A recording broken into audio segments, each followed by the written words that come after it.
හරි. අපි මේ වීඩියෝ එකෙන් කතා බහ කරන්න සූදානම් වෙන්නේ probability density function එක ගැන.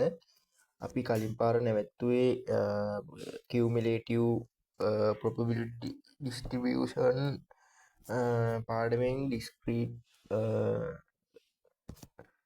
වල තියෙන. දැන් අද කතා කරන්නේ continuous probability distribution වල probability density function එක ගැන.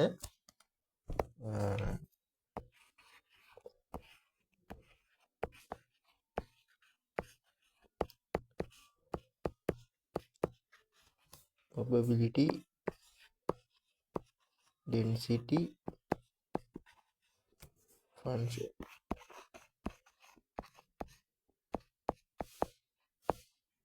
මේ probability density function එකේදී අපි හොයන්නේ මෙහෙම chart එක ගත්තොත් probability density එකක් එන්නේ මෙහෙම chart එක තියෙනකොට දැන් අපි හිතමු මේ තියෙන්නේ A මේ තියෙන්නේ B කියලා. මේ දෙක අතර තියෙන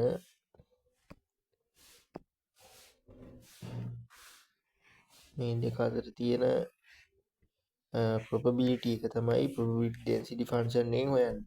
එතකොට අපි මේ අතර තියෙන density එක හොයන්න අපිට අනුකලනය ඕන වෙනවා. ඒ කියන්නේ integration එක ඕන වෙනවා. A ඉඳලා B වෙනකම් තමයි අපි මේ දාන්නේ integration එක. එතකොට එහෙම දැම්මම තමයි මේ අතර තියෙන probability එක එන්නේ. එතකොට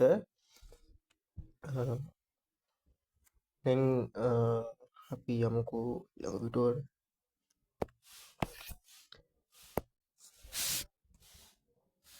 A ගේ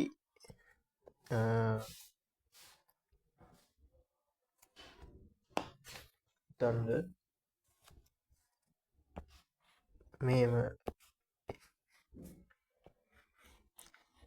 Aට වඩා x විශාලයි Bට වඩා x කුඩයි කියලා ගත්තොත් ඒකම සමාන වෙනවා Aට සමානයි x Bට වඩා කුඩයි x කියන එකත් මේකට සමාන වෙනවා. ඒ වගේම ආයේ මේකට සමාන වෙනවා A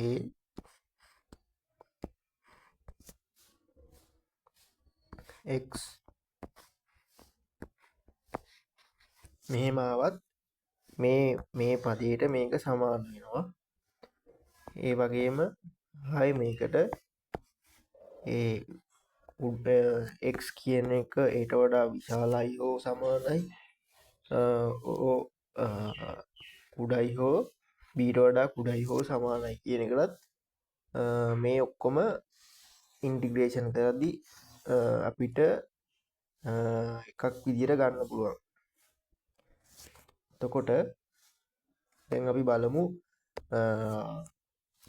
කොහොමද ඉන්ටිග්‍රේෂන් කරද්දී probability density function එක අපි denote කරන්නේ කියලා. අපි denote කරන්නේ මේ fx කියන එකෙන්. ඔයගලන්ට මතක ඇති probability mass function එකත් අපි denote කරේ fx කියන එකෙන්. එතකොට මේක define කරන්නේ integration එකක් දාලා අපි හිතමු මේක අපි ඍණ අනන්තේ ඉඳලා ධන අනන්තයට රේන්ජ් එකේ ඉන්ටිග්‍රේෂන් කරනවා කියලා. එතකොට fx dx කියලා තමයි අපි ගන්න. එතකොට මේ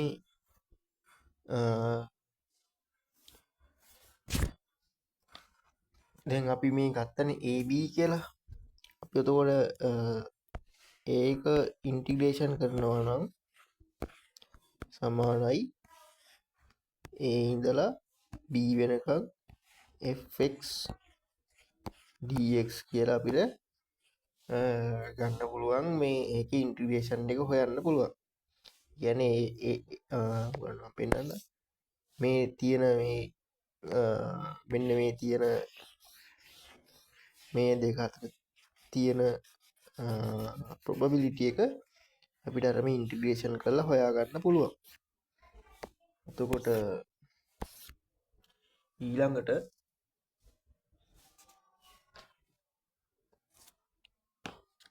මං වලට කියල දෙන්නම් කොහොමද අපි ගානක් හදද්දී මේක ප්‍රයෝජනවත් වෙන්නේ කියලා. හිතන්නකෝ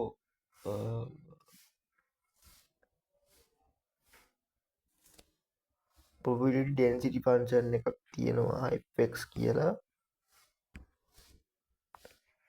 ඒකට අපිට දිලා තියෙනවා x වර්ගය විදීම 3. ඒක එන්නේ ඍණ එකත් ඍණ එකට වඩා විශාලයි x කුඩයි දෙකට වැඩිය. එතකොට බින්දුව කියලා එනවා otherwise.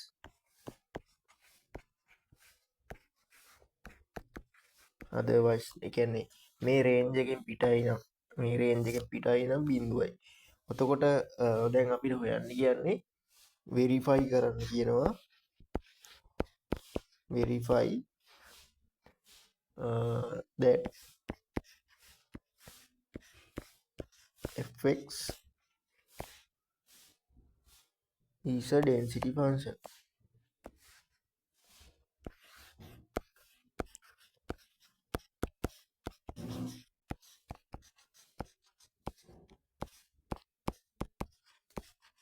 එතකොට දැන් මේක කියන්නේ අපිට මේ probability density function එක මේ විදිහට දීලා තියෙනවා. එතකොට ඒකේ range එකක් දීලා තියෙනවා. එතකොට අපිට මෙතනින් කියන්නේ verify කරන්න මේ fx කියන එක probability density function එකක්ද කියලා. එතකොට probability density function එකක් වෙනවා නම් මේක මෙයාව එකට සමාන වෙන්න ඕනේ. ඒ කියන්නේ මෙයා මේ x වර්ගය බෙදීම 3 ඉන්ටිග්‍රේට් කරාම ඍණ 1 ඉඳලා 2 වෙනකන් අපිට දුන්නේ මෙයා එකට සමාන වෙන්න ඕනේ. ඉතින් අපි බලමු දැන් මෙයා එකට සමාන වෙනවද කියලා. දැන් මේක පොඩ්ඩක් පොඩි ලියා ගන්න. බලමු x වර්ගය බෙදීම 3 රේන්ජ් එක තමයි ඍණ 1 ඉඳලා 2 වෙනකම්. එතකොට මේව ඉන්ටිග්‍රේට් කරද්දී අපි මුලින්ම කරන්න ඕනේ මෙතන dx කියලා තියෙනවා. අපි දැන් කරන්න ඕනේ x ලියාගත්තා. මේ දෙකට එකක් එකතු කරන්න ඕනේ. එකක් එකතු කරන්න මෙතන තියෙනවා dx කියලා එකක්. නම් මේකේ x එක අපි මේකට එකතු කරනවා. එතකොට දැන් මෙතන පේනවා 2 දාන 1යි කියලා. එතකොට උත්තරේ 3යිනේ. එතකොට මෙතන යට 3ක් තියෙනවා. මේ 3ට මේ 2 දාන 1 කියන එක එකෙන් වැඩි කරනවා. එතකොට ඒක දැන් මේ රේන්ජ් එකක් තියෙනවා ඍණ 1 ඉඳලා 2 වෙනකන් කියලා. අපි මෙහෙම එකක් දාලා ඍණ 1 ඉඳලා 2 වෙනකන් කියලා මෙහෙම දාගන්නවා. ඊට පස්සේ කරන්නේ දැන් පේනවා x ඝනය ඊට පස්සේ 3 වැඩි කිරීම 3. ඒ කියන්නේ 9යිනේ. මේ කෙලින්ම 9 කියලා දාන්න. 9යි. ඊට පස්සේ ආයෙ රේන්ජ් එක දාගන්න. රේන්ජ් එක තමයි 2 ඍණ 1 ඉඳලා 2 වෙනකම්. එතකොට අපි මුලින්ම මේකෙදි කරන්නේ x වෙනුවට 2 දාලා උත්තරේ ගන්නවා. මේකෙන් අඩු කරන්න ඕනේ මේ ඍණ 1 x වෙනුවට ඍණ 1 දාපු එක. මෙතන 9. හරි. ඉඩමදි වෙන නිසා මම මේක පොඩක් පොඩි කරගන්න.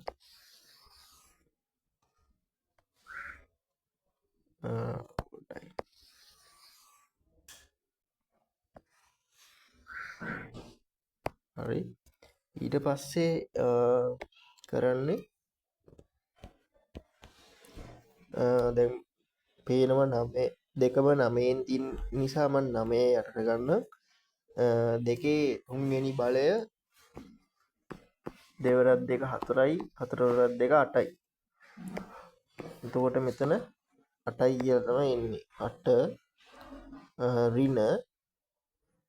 ඍණ 1 වැඩි කිරීම ඍණ 1 වැඩි කිරීම ඍණ 1 ඍණයි ඍණයි ධනයි ධනයි ඍණයි ඍණයි ඍණ 1 කියලා තමයි එන්නේ එතකොට මෙතන 8 ඍණයි ඍණයි කියන්නේ ධනයි ධන 1 එතකොට මෙතන 9යි ඒ කියන්නේ 9න් 9යි 9න් 9යි කියන්නේ 1යිනේ 1යි ඉතින් ඕගලන්ට පේනවා දැන් මේක probability density function කියලා අපිට කන්ෆර්ම් කරලා කියන්න පුළුවන්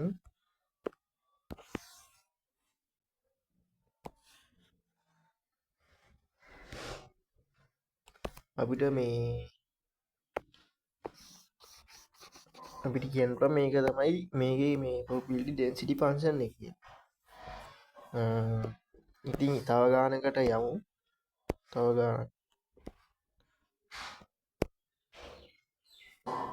ගානක් හදන්නම් මම. දැන් කියනවා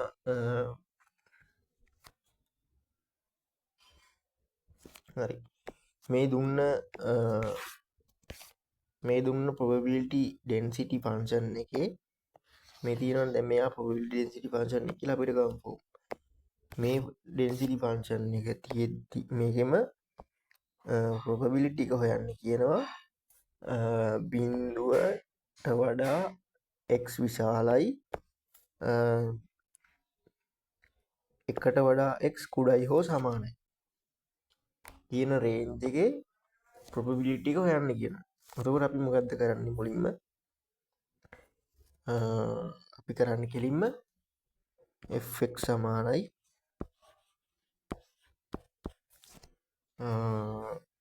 රේන්ජ් එක මොකද්ද බිඳුවත් එකත් අතර එතකොට probability density function එක x වර්ගය යෙදීම 3 මෙතන dx ඊට පස්සේ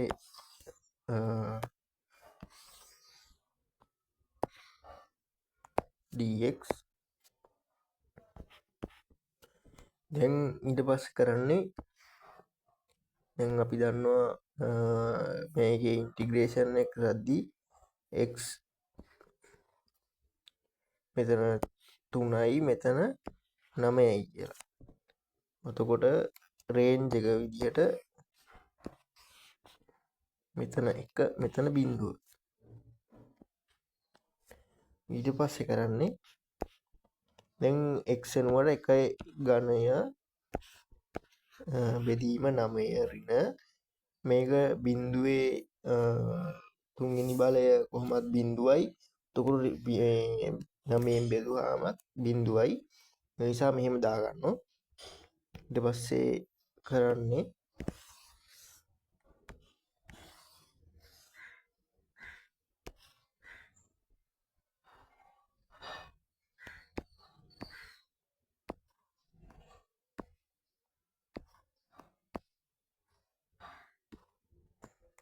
මම මෙහෙම තියාගන්න ඊට පස්සේ දැන් පේනවා උත්තරේ එකේ ගණය කියන්නේ එකමයි එකේ තුන්වෙනි බලය කියන්නේ එකමයි යට 9යි මේ එතකොට උත්තරේ 1 බෙදීම 9 එතකොට මෙහෙම තමයි probability density function එක හොයන්නේ අපි මුලින්ම ඕන්නම් අපිට දෙන එක කන්ෆර්ම් කරලා ඊට අපිට දෙන රේන්ජ් එක අපි මේ අර අපි මේ හොයාගත්ත දැන් මෙතනින් අපි හොයාගත්තනේ මේ සම්පූර්ණ අපි මෙතනින් හොයාගත්ත සම්පූර්ණ මේ රේන්ජ් එක යන අපි අනුකලනය කරාම අපිට එන මේ අනුකලනය කරාට පස්සේ එන මේ සූත්‍රය X ගණය දීම 9 කියන එකනේ අපිට එන්නේ අනුකලනය කරාට පස්සේ මම ඒක හොයාගත්තාම අපිට කෙලින්ම එක මේතන්ට දාලා රේන්ජ් එක දාන්න විතරයි තියෙන්නේ. රේන්ජ් එක අපිට ඕන රේන්ජ් එක 0 ඉඳලා 1 වෙනකම්. ආයි අපිට රින එකේ ඉඳලානේ අපිට ඒක දීලා තියෙන්නේ. ඒ වගේ ඒ අතර තියෙන ඕනම සංඛ්‍යා දෙකක මේ රේන්ජ් එක දාලා අපිට උත්තරේ ගන්න පුළුවන්. එතකොට ඒ ඔක්කොගෙම එකතුව තමයි එක වෙන්නේ. මොකක් හරි තැනක් තේරුවෙන්නේ නැත්නම් ඔයගොල්ලෝ කමෙන්ට් එකක් දාන්න.